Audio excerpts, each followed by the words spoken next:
না, আমার কাছে মনে হয় যে যারা আমরা এট ফার্স্ট ব্যাটিং করলাম ব্যাটেড রিয়েলি ওয়েল, বাট খেলা কিন্তু ওরা 6 ওভারে একটু বেশি বিট এক্সপেন্সিভ হয়ে গেছে আমরা। আর মোমেন্টামটা আবার ফিরে পেয়েছিলাম ইন বিটুইন আফটার 8 ওভার থেকে 15 ওভার পর্যন্ত। তারপর আমার কাছে মনে হয় যে একটা ওভারে রিয়াদ 18টা 20টা রান নিয়ে বের করে ফেলেছে। আর ভালোই যাচ্ছে আর কি, লাস্ট 3টা ম্যাচ জিতেছি, বাট দেয়ার বেটার সাইড। ম্যাচটা জিততে পারলে আমাদের জন্য খুবই ভালো হতো। ওয়ান অফ মানে একটাই কারণ হতে পারে আমার কাছে মনে হয়, আপনি যদি একটু খেয়াল করেন যে মোস্তাফিজের এগেনস্টে আসলে সবকটা টিমই স্ট্রাগল করছে লাস্ট 4টে ওভার। গতদিনকেও আমরা দেখেছি লাস্ট 2টা ওভারে সে মাত্র 6টা রান দিয়েছে, মানে লাস্ট ওভারে 4টে রান, তার আগের ওভারে 2 রান।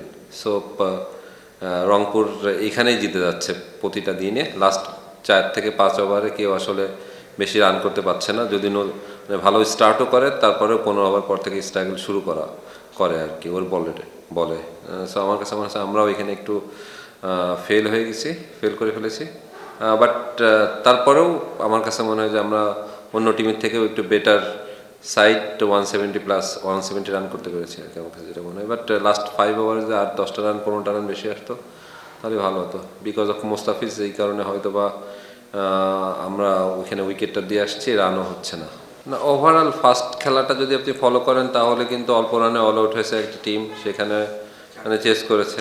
বাট আমার কাছে মনে হচ্ছে একটু ডিউ ফ্যাক্টর ছিল, রাতে একটু রান হয়, সেই ক্ষেত্রে উইকেটটা ভালো যাচ্ছে একটা মাঠে এতগুলো ম্যাচ। সেই ক্ষেত্রে আমার কাছে মনে হচ্ছে উইকেটটা ভালোই আছে এখনও পর্যন্ত। লেটস সি যে লাস্ট পর্যন্ত এই ভালোটা থাকে কিনা।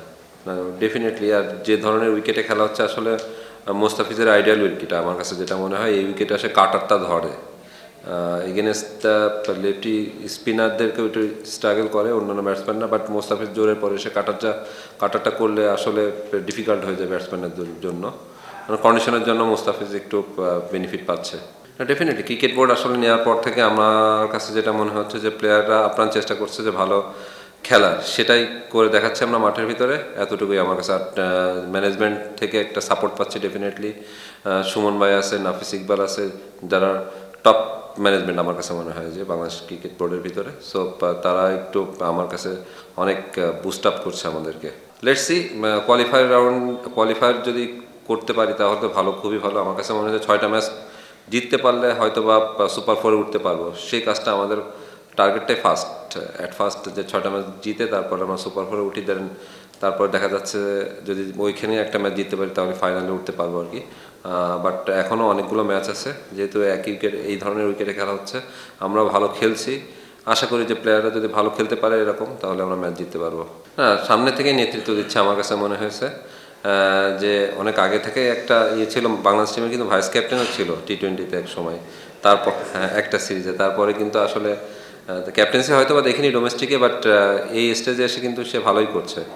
এবং প্লেয়ারদের সাথে আমার কাছে যেটা মনে হয় সবার সাথে আর কি সম্পর্কটা ভালো, এবং ড্রেসিং রুমের বাইরেও সে ভালোই হ্যান্ডেল করতেছে আমার কাছে যেটা মনে হচ্ছে। বাট যেটা সবচেয়ে প্রয়োজন মাঠের ভিতরে, সেই কাজটা সে ভালো করে যাচ্ছে। ডেফিনেটলি পেমেন্ট সবচেয়ে বড় ইস্যু। সেইখান থেকে আমার কাছে ক্রিকেট বোর্ড মানে এই সুযোগটা সবাই আর কি হাতছাড়া করেনি কেউ আর কি, যে সুযোগটা মানে এই পেমেন্টটা নিয়ে তারা পুরো পেমেন্টে পাবে, এই নাম্বারে একটা মানে এই একটা ইস্যু বড়। আর কিছু লাগে না আমার কাছে মনে হয়। প্লেয়ারদের আপ্রাণ চেষ্টা করে যাচ্ছে যে না ভালো ক্রিকেট খেলা, সেটাই মাঠে করে দেখাচ্ছে আমার কাছে যেটা মনে হয়। For more updates, subscribe to our YouTube channel and click on the bell icon. Follow us on Facebook and Instagram. Download T-Sports app to enjoy exciting games and highlights. Visit tsports.com.